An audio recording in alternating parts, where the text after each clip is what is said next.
Bienvenidas y bienvenidos al programa Hablando de Oralidad en su última edición del año 2023.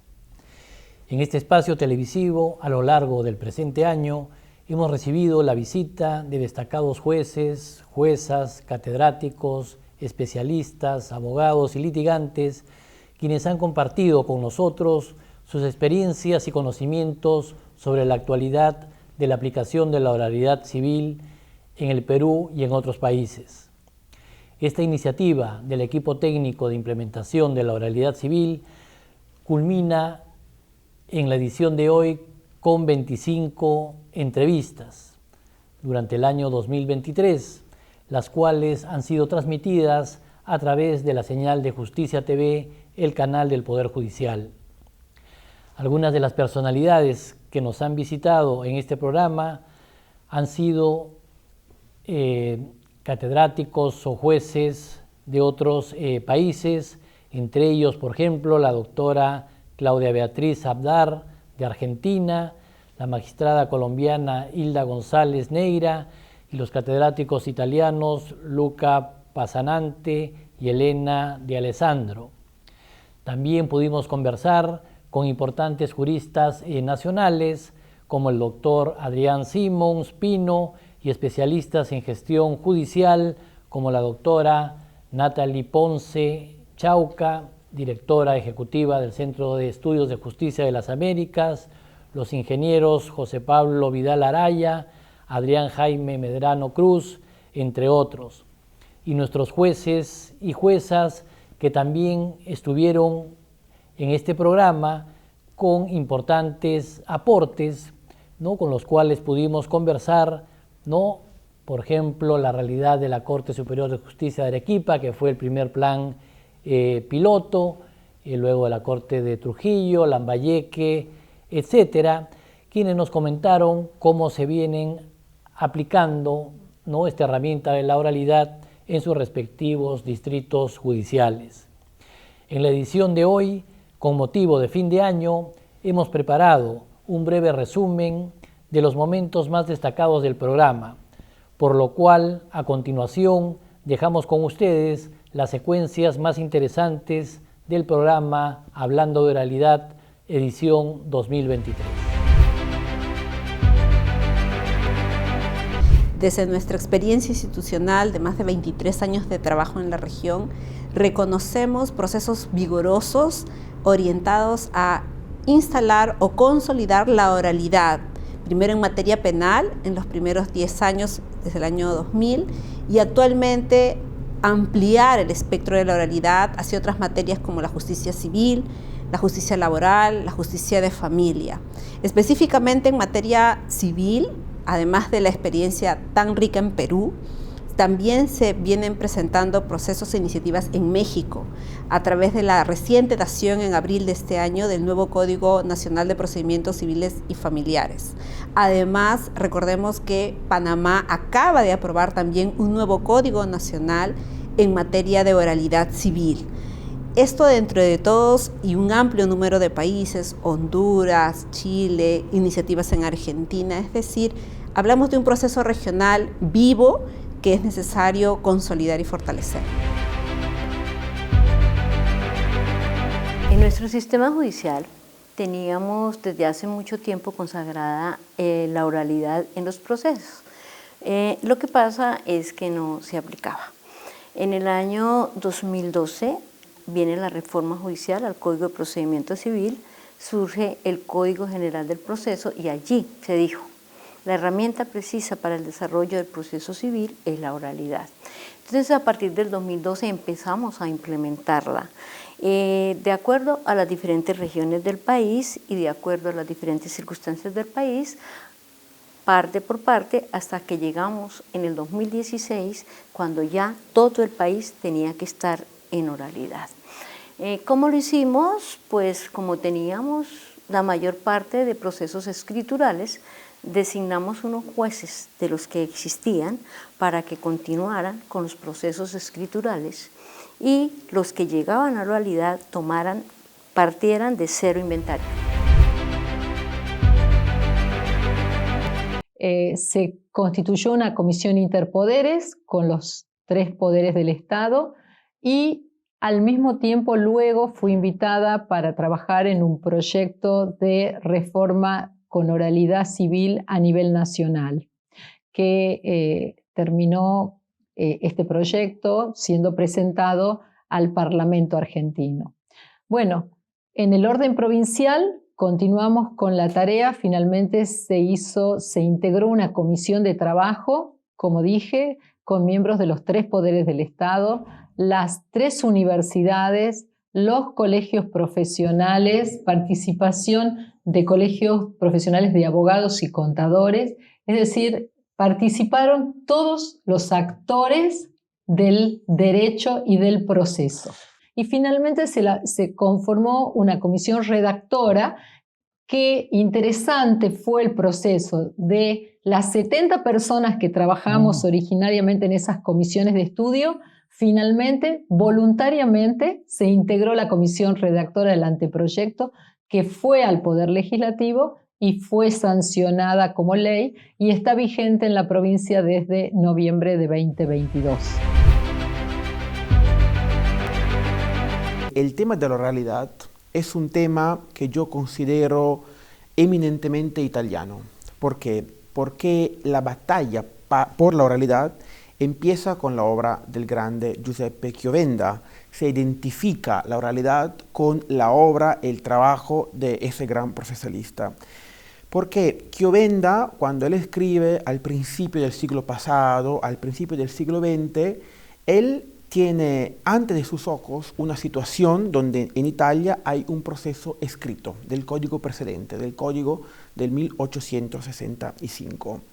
Y Chiovenda ve todos los malos de ese tipo de proceso. Y entonces, a partir del 1901, con varias conferencias y luego en su obra escrita, él se convierte siendo el mayor partidario de un modelo oral.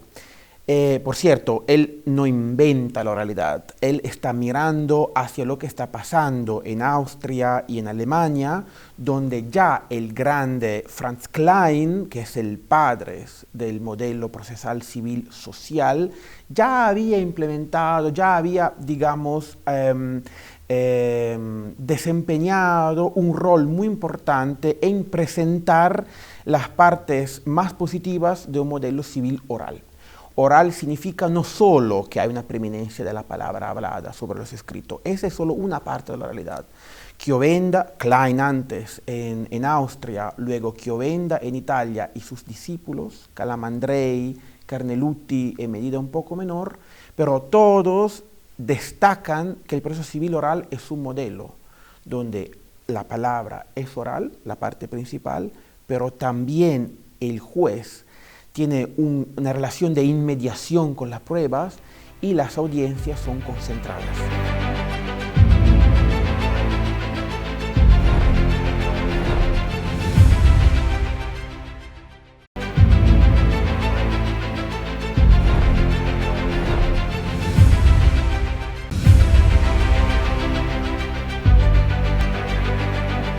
¿Qué particularidad tiene un proceso por audiencia, un proceso o los procesos por audiencia, la estructura, digamos, que más ha funcionado en los países de tradición continental europea bifásicos, con una primera y una segunda audiencia? La audiencia tiene 4 elementos que la entrecruzan. Uno de ellos es la oralidad.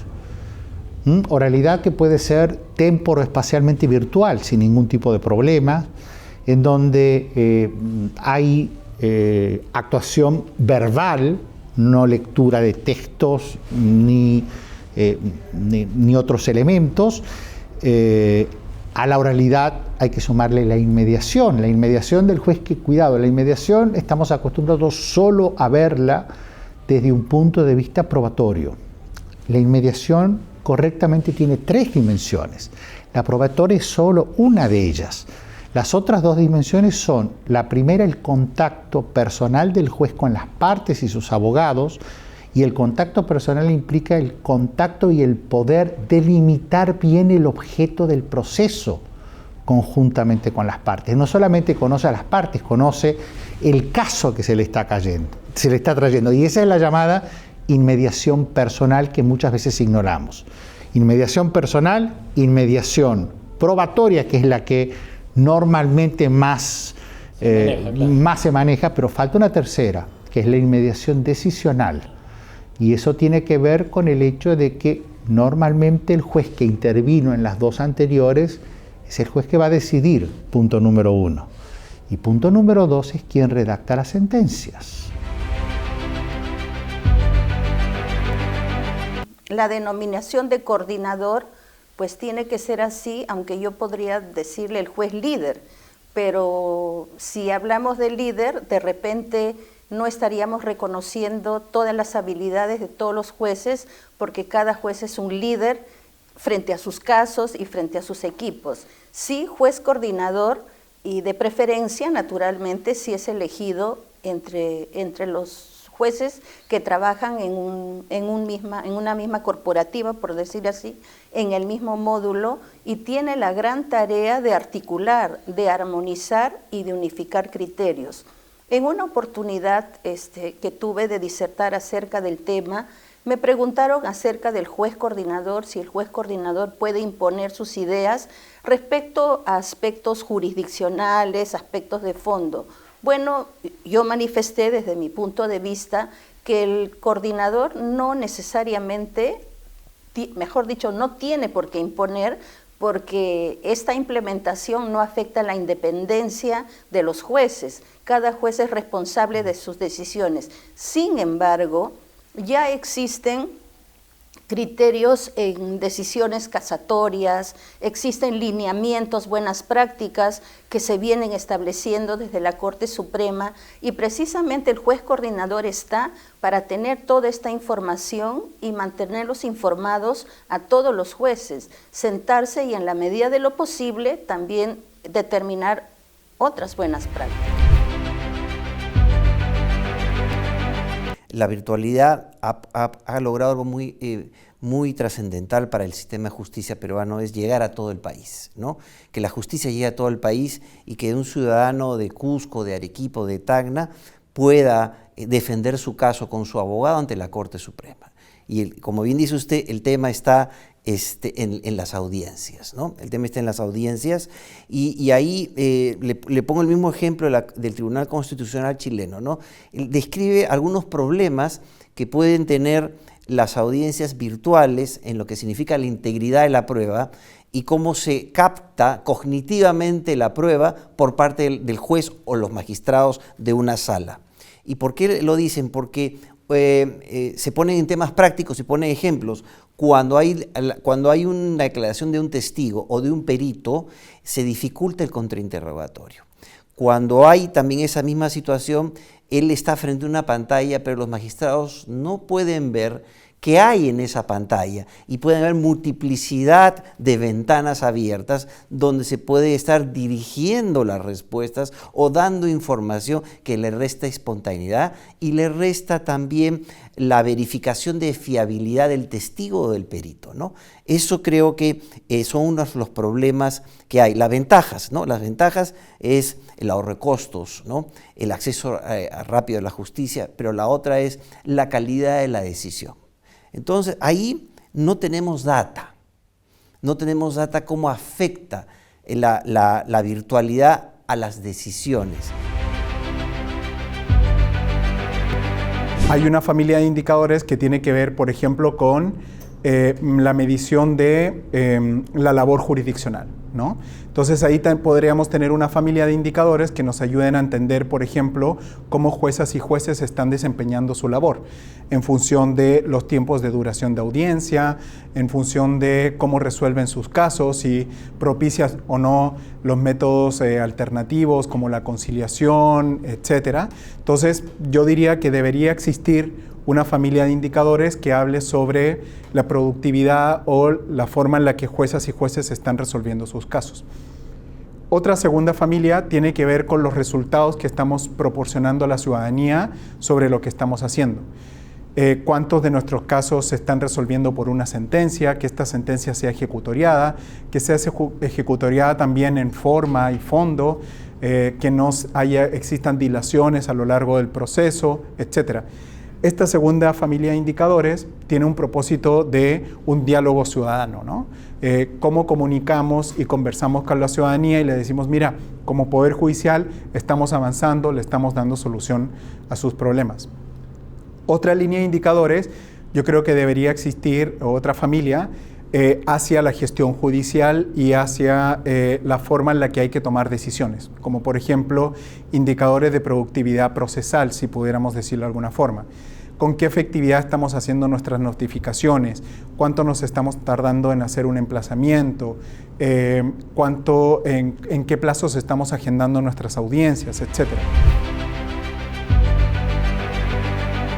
La oralidad es una herramienta muy importante hoy en día. Ya no solo se tiene que aplicar en una rama, en la rama civil es muy importante dado que favorece a la celeridad de los procesos y bueno, nos permitió también estar aquí hoy día, ganar el concurso que mereció mucho de nuestro esfuerzo. En la universidad tenemos distintos talleres que se encargan de proyectar y enseñarnos cómo utilizar las técnicas de la oralidad civil. Creo que ha sido muy importante para nosotros el poder ver también cómo es que se realiza esto en la vida real. Por gestiones de algunos docentes de la universidad pudimos asistir a algunas sesiones de la primera sala civil de Arequipa, en la que hemos podido ver cómo es que en la vida real se lleva la oralidad en un proceso de apelación, lo cual nos sirvió mucho a cada uno de nosotros para poder llegar a esta final con una idea clara de cómo es que las cosas se tienen que llevar a cabo, y creemos que es muy importante el apoyo, ¿no?, que hemos tenido por esos docentes para poder llegar hasta aquí. Bien, continuando con esta edición especial, de esta manera llegamos al final del programa de hoy y al cierre de la temporada 2023 del programa Hablando de Oralidad. A nombre del equipo técnico de implementación de la oralidad civil, agradecemos a todos los entrevistados que nos visitaron durante este año y a todas las personas que han hecho posible la realización de este programa. A nuestros televidentes los invitamos a seguir acompañándonos en la temporada 2024. Asimismo, aprovecho de este espacio para expresar un afectuoso saludo navideño a los jueces, a las juezas, al personal administrativo, al personal jurisdiccional del Poder Judicial, especialmente a los servidores de los módulos corporativos civiles de litigación oral a lo largo y ancho de todo el país. Que esta fecha especial sea una nueva oportunidad para unir a nuestras familias, a nuestros seres queridos, a nuestro país y al mundo entero. Que el espíritu de alegría y esperanza de esta celebración perdure todos los días del año 2024. Feliz Navidad y próspero Año Nuevo.